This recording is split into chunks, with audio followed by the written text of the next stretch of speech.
goalie tonight? Fedotoff. And is it the D'Lo, I assume, in for half? Yes. Yeah. This year and a little bit of last year, it seems like this team has been at its best against some of the best opponents.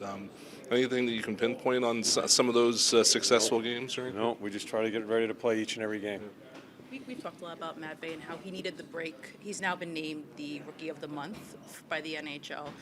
It's another accolade for him, but just how important is it to get him back on track? Yeah, I mean, it was a struggle for him for quite a while. Certainly not through lack of effort. He was. See, I don't think it's physical. I think it's mental. I think the break helped him. That line has kind of grown on each other and has given us some offense, so it's good. You see his competitiveness and his drive. It's a small thing to get, maybe not a small thing, but to get that award. Do you think it kind of fuels him a little bit more when he kind of gets the recognition from the league like that? You need to ask him that.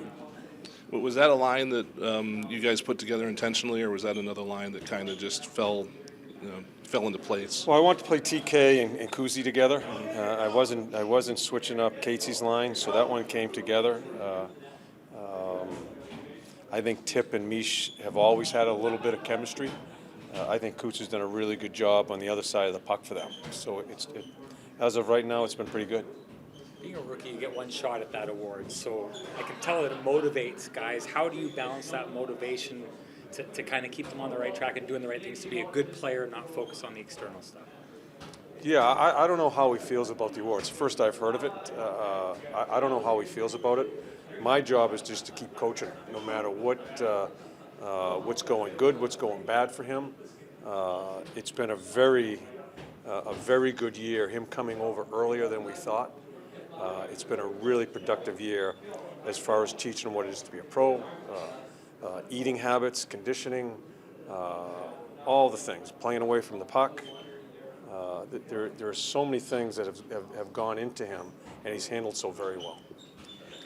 Kuzmenko is a guy who's like shown massive talent in the past. What's the key for a coach to unlocking him within your system? We're going to try to give him an opportunity, offensive opportunities. I think he's done some pretty good things in the power play. Still like to see him.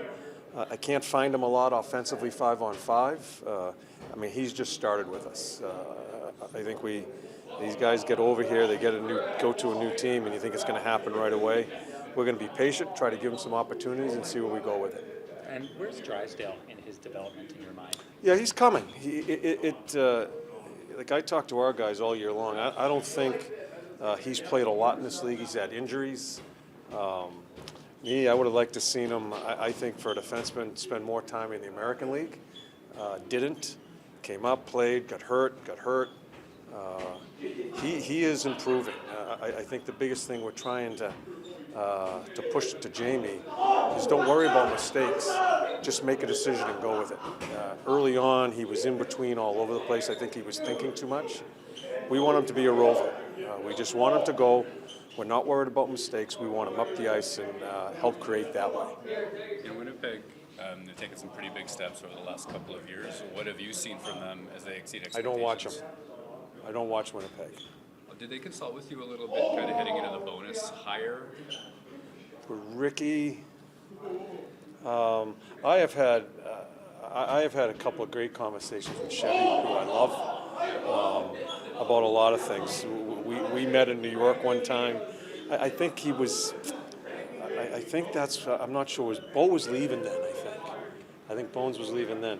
But we talked about a lot of different things, and that's a relationship that we don't get to talk much, but the time I've spent with him, I really enjoy him. I think he's one of the good ones. You had him over for breakfast. We had him for breakfast. Extended breakfast. Yeah, an extended breakfast. One of my horses is named Chevy. He got to see Chevy.